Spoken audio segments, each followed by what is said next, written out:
Welcome, one and all, to another edition of After Hours with Defo and Lubie. There's no Defo. There's a lot of Lubie. Actually, probably not that much Lubie either.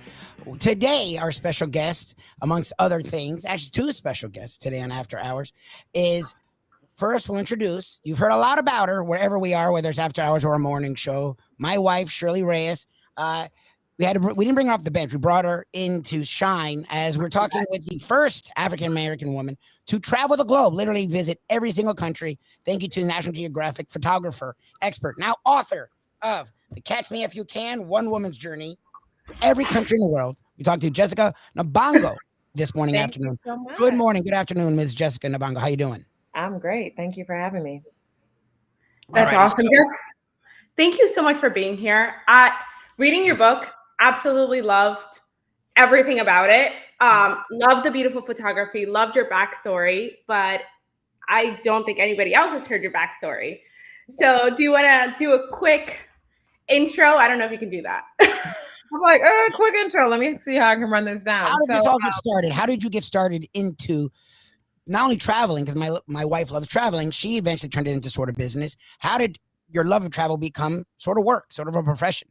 Yeah, so I mean, I think there's some misconceptions, but I am an American-born Ugandan, as I say. I was born in Detroit, and I've been traveling internationally since I was 4. So grew up, I'm a geography nerd, had lots of books in the house, encyclopedias, globe, atlases. My parents love to travel. So by the time I graduated from high school, I'd been to 8 countries. And everything just went on from there. My first job out of college was a corporate job. I worked it for 2 years and decided I didn't want to do it anymore. So I shaved my head and I moved to Japan. And that's really, Japan, I think, was country number 10 that I visited. And that's where things kicked off. And I think at that point I was living abroad and I stayed abroad for 7 years. And obviously did a ton of travel during that time. 2009, I started my travel blog, The Catch Me If You Can, which I never even monetized, by the way. So that's the thing. I'm like, I'm not super great at that part of it. Yeah, I never monetized my blog. I still don't think, I don't earn any money from my blog to this day. I'm like, that's something that's beyond my comprehension. But what I did do was I traveled because I love to travel and I'm a storyteller. So I love to tell stories and that's what I did, So for me, it wasn't like getting paid to travel because I didn't get paid to travel for a really long time, right. But people always assumed I did. I worked, and usually I was working in the beginning, I was working 9 to 5s and travel was important. So I prioritized it. Right. And during the book, you talk about even being an entrepreneur while you were traveling. Mm-hmm, mm-hmm. And doing remote work. And building a business while traveling. How was that? Building a business is hard enough. Traveling to 196 countries. My wife's being modest. She literally did the same thing. She started a business and then traveled for fun and made that not to this extent. Not to 196 countries. She comes from a Jessica. That's interesting. Right. I love it. I'm like, don't downplay yourself. Yeah. I mean, so the thing was in the beginning, I was working for the UN and I was working remotely. Wow. So I had just a regular job and, I had my salary and I wasn't paying for housing. So I was a digital nomad in 2013 before that was a thing. Before that was cool. I didn't even start my business until 2015. Oh, wow. And so, yeah, I mean, you just take your laptop everywhere and as long as you have your phone and internet, you make it happen. That's amazing. And how did you go from, I want to be a digital nomad, I would like to travel, to I want to travel to every country in the world? Yeah, I'm like, dramatic pause. Honestly, I'd been wanting to travel to every country since my early 20s. And like, if you go all the way back in my blog, you'll see every year I used to do a year-end wrap-up and I was always filling in the little map or whatever. But I was in Bali in 2017 and that was country number 60. And I decided I wanted to do it by my 35th birthday. So I gave myself a deadline. So I had 2.5 years to visit 135 new countries. Whew, that's a lot. Well, and that's where I want to move next. And I love my wife's asking you because this is what she asks me every day. How can we do this for a job? So I appreciate she's trying to help those out there do this.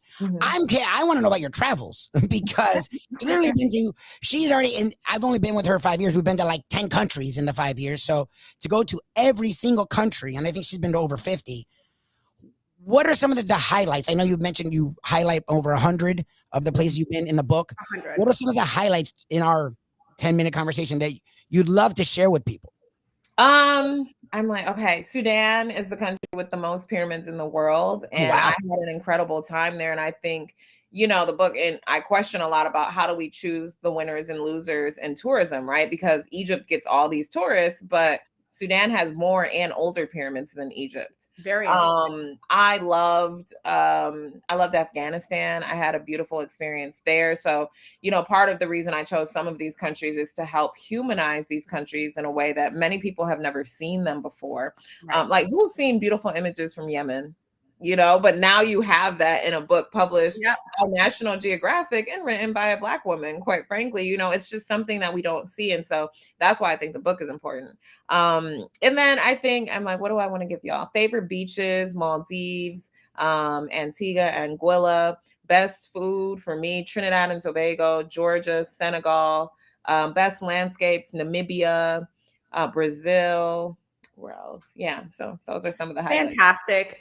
Babe, all places we haven't been to. So if you want to add that to the list. I want to hear from Shearly. Like, what was your favorite story that you've read so far? So I actually really highlighted, it's interesting because you're a Black woman. I'm also a person of color. We don't get enough opportunities.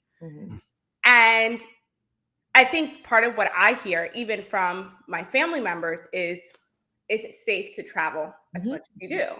And one of the things that was really jarring to me is that your worst experience was in Miami. Of course. Do you want to? South Florida. I know. Do you want to do it? And it was traumatizing. Like, I was reading it and I was thinking, oh my God, this is traumatizing. Yeah, my point. Do you want to go into it a little bit? Yeah, I love that. So what she's referencing is that I was in Miami. I was staying at my friend's house, and one of my friend's neighbors called the police and told them that I was breaking into his house. And the police came in with their guns drawn. They didn't come in and ask, oh, wait, excuse me, what's going on? They came in and I had a gun in my face at point blank range. Oh, wow. That didn't happen to me in Iraq. You know what I mean? Right. And so I think the biggest thing that I learned in this journey is that most people are good. You know, most people are not racist or misogynist or homophobic or any of that stuff, both in the US and abroad.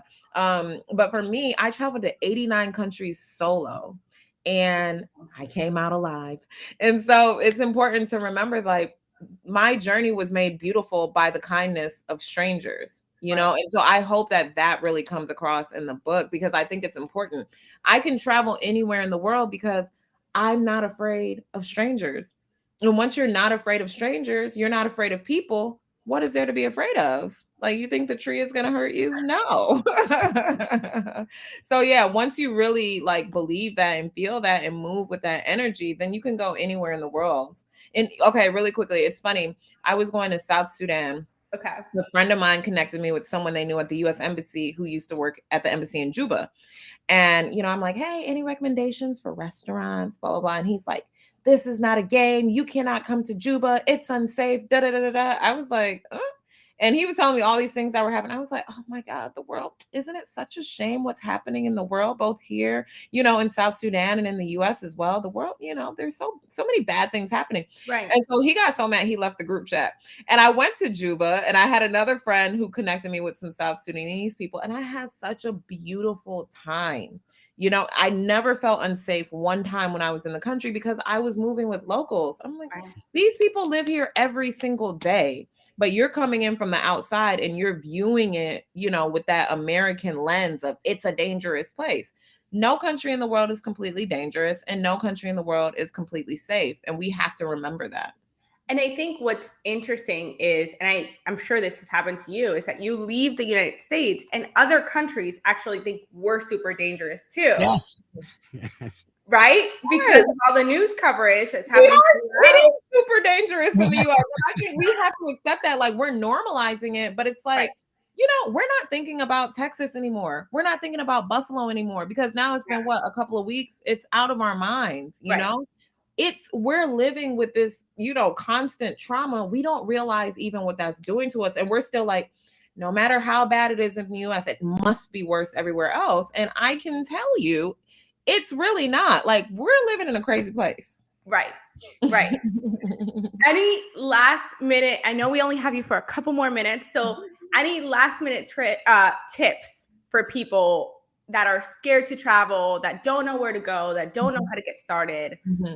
Yeah, I think, for me, to travel means just to leave your house. So start small. Start in a place that makes you comfortable. Get in your car and drive 2 hours north, south, east, or west and explore what that is.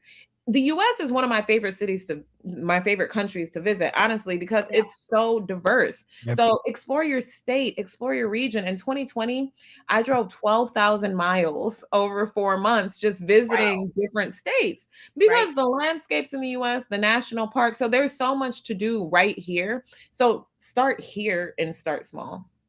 Yeah. And I love that point, because I think when people hear it's good somewhere else, they think, there's people that will say, and they'll tack that and they say, well, why don't you live there? Yeah. Right. And just because we say that other places are also nice and beautiful doesn't mean we don't love our country where we live. Right. Absolutely. And that there aren't beautiful places to explore here. Absolutely. And that's the thing for me, right? I think the US can be very dangerous, but it's also one of my favorite countries to travel around, Exactly. Both things can be true at the same time. Look, I haven't traveled like either of you, but it's funny. I went to Israel, right? And all you ever hear in America is about the bombings. I never felt so safe in my life as in Israel. You don't hear the robberies, the thievery, the common crimes that actually is what affects people on a day-to-day basis. And whatever the bombings are, they're usually very far away. Before we let you go, the book is out. Catch Me If You Can. How can people find it? My wife's already had notes all through it. I know. I love that. I love that. Get it. And what's one of your last parting shots you want to talk about when it comes to the book itself? Yeah, so you can get the book. You can find links at thecatchmeifyoucan.com/book. And I think the biggest thing that I want people to take away from this book is I want them to think differently about the world. So the stories are funny. They will touch you. Somebody told me they already cried while reading it. A lot of laugh out loud moments. So I really just hope that it makes people think differently about the world. And I'm going to be selfish and self-indulgent. We just came back from Greece. We are going to Morocco. I never had any visions of traveling to places like Thailand, Greece, and Morocco. What tip would you give to us going to Morocco in about 4 or 5 months? Okay, so Morocco, definitely go to Chefchaouen, the Blue City. Definitely visit Fez and Marrakesh. Be careful in those markets. They're going to try to scam you. I'm going to be honest. Read the story about Morocco. I think there's probably some tips in there too. But more importantly, just enjoy it. It's such a beautiful country. Jessica, thank you so much. We are very honored, privileged to talk to you. Check her out again. The Catch Me If You Can, also on Instagram and on socials at Jessica Nabongo and the Catch Me If You Can. Jessica, thank you so much for your time, and hopefully we get to talk to you again soon. Yes, thank you so much. Thank you, Jessica. Good luck. All righty, my love. I love you. Go back to work.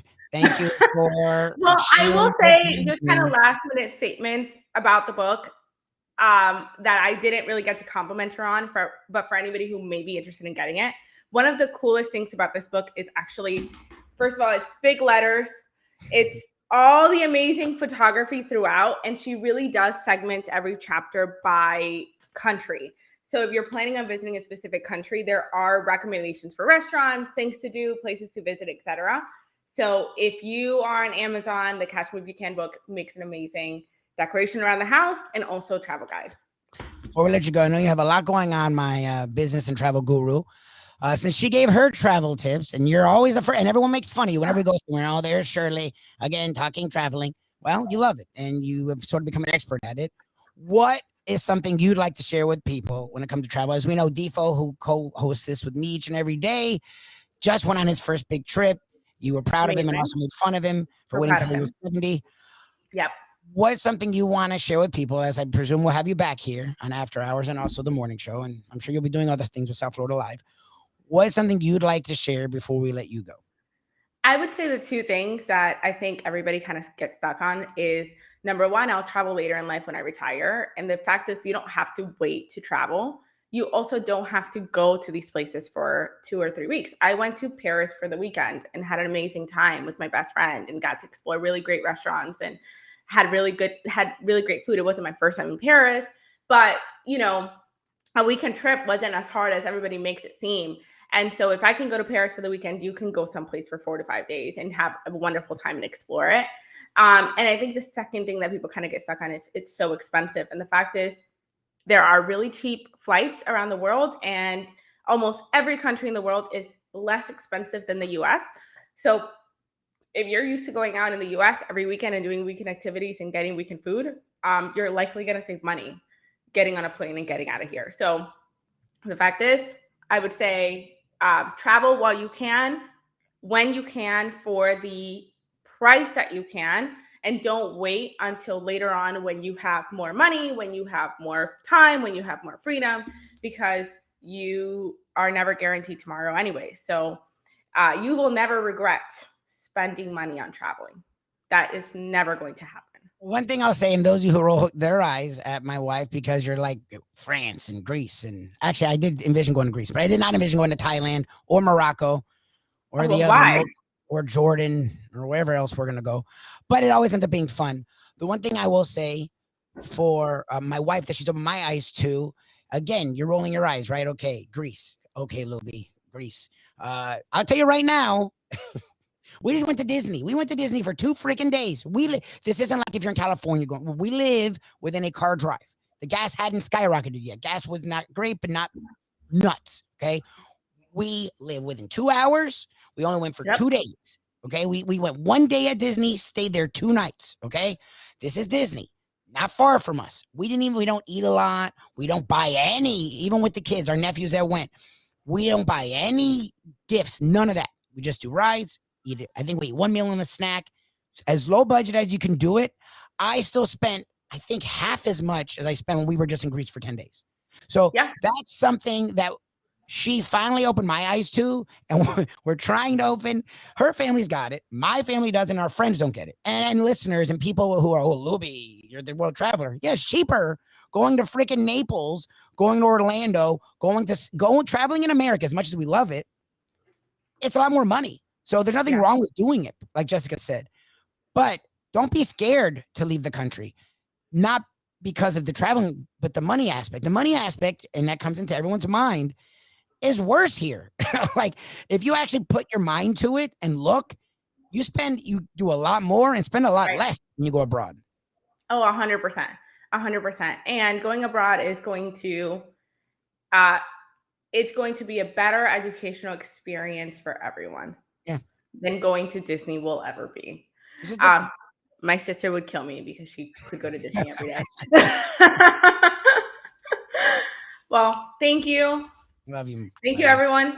Have a great day. Thank you for joining us. This is Shearly Reyes, as you can see, at @chasing_Sherls. And if you ever need anything digital, by the way, she's a guru there as well. I love you. I'll talk to you later. The one and only Shearly Reyes Lubitz. That was my heart and soul. You hear a reference here a lot. This is, by the way, it is After Hours. Defo and Lubie here. We are simulcasting on South Florida Live, our new channel. You can check us out each and every morning live right here. Those of you listening on After Hours, just search the Defo Show with Lubie. Search South Florida Live. Facebook @SoFla Live. Facebook, the Defo Show with Lubie. YouTube, South Florida Live. YouTube, the Defo Show with Lubie. We have a lot working here, and I appreciate you all finding us here. And each and every day, After Hours with Defo and Lubie. Tonight is the NBA Finals, Game 6. I said the Warriors at the beginning of the series in 6, right? So to me, why would it change? Steph Curry played like garbage. Draymond Green was better, but not great. Clay was better, but not great. Andrew Wiggins was great. The Celtics were turnover prone, but the Warriors as a whole didn't play great, and the Warriors won by double digits. So to me, going back to Boston, it's not great, but this team's won 3 titles. in 8 years. They're going for their 4th title in 8 years. They've been to 6 finals. To me, going on the road doesn't hurt the team. They've already won in Boston. Yes, they haven't played consistent, but we finally have seen the Celtics lose back-to-back games. We've finally seen the Warriors in this series win back-to-back games. We've seen the Warriors win without Steph, which we had not seen in this series yet. So to me, it sort of feels like the Warriors will continue what they've done and move forward and win tonight. I don't think it'll be, look, the games have been not great, but been contentious for the most part. You know, like, yeah, in the end, they may have been double-digit victories, but for the most part, you don't know who's going to win the game until the end. So I take that as contentious. I think that's going to continue tonight. I mean, a guy like me who can't stand the Celtics is rooting and pick won't make me happy to have it contentious, but it should be back and forth. I feel like, I just think in the end, the Warriors going for that 4th title in 8 years, going to maybe cap off this dynasty, because again, there is some moving parts when you look at a Klay Thompson, who's I think up for a contract. Wiggins is up for a contract. Draymond, who has shown himself to have fallen off a cliff when it comes to really his skill and his talent and his play. Who knows? This team I don't think is done, because you have a Wiseman coming, you have Kuminga, you have Jordan Poole. They have inserted some young guys that look like they can take another step, and the old guys can still play. But I don't know if this is going to continue for the Warriors. So I've said that from the beginning of the series, and I still feel it now. This is the moment for them to go and really cement themselves with the Lakers of the 80s, with the Bulls of the 90s, put them ahead. They're already ahead of the Miami Heat, but really put them into that place where only like the Celtics of the 60s. There's only they're already ahead of a Pistons. Like it would put them in a class. They're already sort of there, but it entrenches them as one of the all-time dynasties ever. And I think they really take advantage of that tonight. The U.S. Open has started. We thought it might be contentious because you have the LIV Tour guys and the PGA Tour guys. No, that's actually not the case. It has not been contentious at all. Phil got like standing O's. I don't understand that, actually. I'm not saying you have to boo him, but I don't get showing him, like, whether you agree or don't agree, it doesn't matter. Whatever he did, it wasn't like anything special. He took a lot of money to sort of be a traitor. He took a lot of money to support a country that's been very clear in how they treat people, and it's bad. So, I mean, you don't want to boo, fine, but I don't get the cheering him. But we thought there'd be boos. There hasn't been. There has been either quiet, like golf is, or there's been support for these golfers. We'll see if that continues this weekend with the U.S. Open. Stanley Cup Finals got started last night. War, as you'd expect, the Lightning, the back-to-back champions, 3rd straight appearance in the Stanley Cup Finals. The Avalanche were dominant in the 90s, early 2000s, sort of went away the last 2 decades, but are back, have been the dominant team the entire season, including playoffs. 3-3 into overtime. It was 3-1 Avalanche. Lightning fought back, as they do, tied it up before overtime. It goes to overtime. Avalanche win in overtime 4-3. We'll see how that series shakes out. So much more. Again, those who have been viewing on South Florida Live, appreciate it. Those who are listening to After Hours with Defo and Lubie on the Believe Network, check us out each and every morning. Again, 7 to 9 live. Google the Defo Show with Lubie. Google South Florida Live. Facebook at SoFly Live. We also do South Florida content, the 5 Reasons Sports Network, and right here each and every day, After Hours with Defo and Lubie on the Believe Network. Like Defo always likes to say, whether you're Celtics and you're trying to stay in that series, whether you're the Warriors and you're looking to close it out, whether you're the Lightning and you fought back but fell, if you're the Avalanche who gave up a lead, went on to win, whoever you are, sports, travel, if you're someone who loves to travel, someone who's trying to get into travel, someone who can't stand traveling, you got to believe.